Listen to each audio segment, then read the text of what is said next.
So a few days ago, I was scrolling through my operator to see who I can use on WDX8, and that's when I saw Siege, whom I haven't used for maybe over a year now at this point, and that got me thinking about the evolution of my team comp, who I used to use all the time but no longer use anymore, and so on, which motivated this video about my story with Vanguards and Arknights. So to begin with, I think we should start from the launch of the game. At the launch of the game, roughly 21 months ago from now, which I still clearly remember spending a lot of pulls on day one, knowing what type of operators I would like to have to clear the main story, up to chapter 4 at the time, as soon as possible, in which I obtained my first high rarity Vanguard, Zima, and hence I settled with Zima and Fang as my main Vanguards.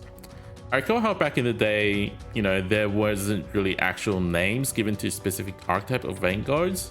I mean, just all operators. So I separated Vanguards into single block DP on kill Vanguards like Vigna, and who I used a lot back in the day to get earlier contents cleared ASAP. She was one of the biggest contributors to my first ever LS5, the experience stage clear. Then there were, attack focused 2-block Vanguards like Texas and Vanilla, and at last, defense focused like Zima and Fang. Since I had 2 defense type Vanguards in my team, their existence was all about, holding the enemies down in place, generate DP, while I put down my main DPS like Exia and Ayafella, which I got in my first day pool. I was really lucky. And this is what got me through the entirety of main story, finishing chapter 4 on the first day of launch. So that was really awesome. As the game progresses, rotating banners come and go, I eventually got my big 3 Vanguards, and they are Siege, Zima, and Texas. And they were beginning of my, all high rarity team, fully gold and so on. They're still very capable even in today's standard, which kind of says that the difficulty of the game hasn't really changed much since then.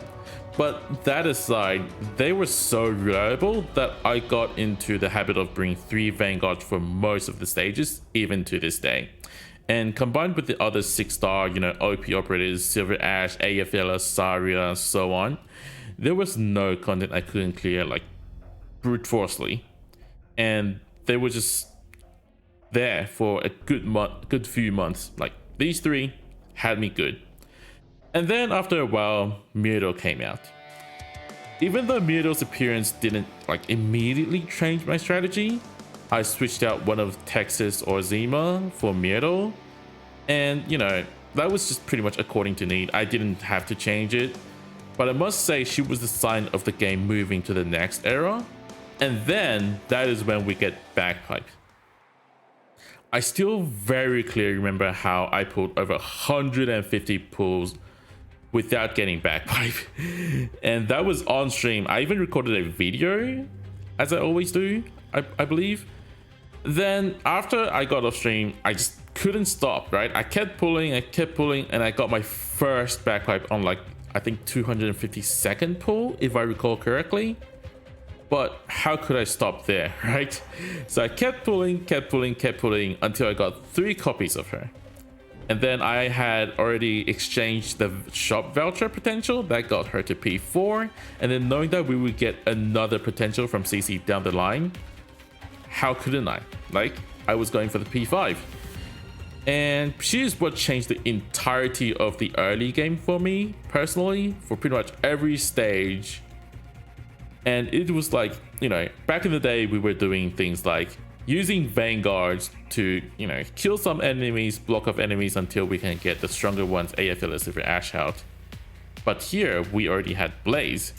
And then I could just, spam DPs so fast. By the time the first enemy reaches my line of defense, I already have a really OP operator up, like Blaze or Silver Ash or Saria, whatever. And it was such a clear difference. And that is when Siege left the front line for me. At this moment, when Backpipe and Myrtle were the only 2, I still had Texas pretty much permanently in the team, but she didn't live that much longer than the others. It probably wasn't that short of a time, but it definitely felt really soon for me. We got Elysium, Here was the final piece of the puzzle I've been waiting for I don't know, ever since the game launched, pretty much since I had CN experience. With both him and Myrtle, plus Backpipe P5 already, I could pump out operators so fast that I could complete my defense line so early in the stage. I could, you know, practically AFK through 50% of the stages. And ever since then, I haven't changed my Vanguard game, and that was nearly 10 months ago from now, when Elysium released. I know some of you big brain doctors, you know, don't even use Vanguards anymore. You just like, oh, guard, thorns, you know, all that good stuff. But for me, I've always loved the DP freedom they bring, and just allows me to not care about the tight timings to deploy operators, since I prefer to be a little bit more flexible. So that's just how it is for me. Now that's the end of my Vanguard story. If you had a different experience than I do, I would definitely love to hear about that in the comment section. Most likely I will make this into like a small series, since I have a lot more to talk about with, you know, other classes, you know, casters. Caster haven't really changed much. Guards, defenders, so on and so forth. So hope you guys enjoyed this video, and I'll see you guys in the next video. Bye.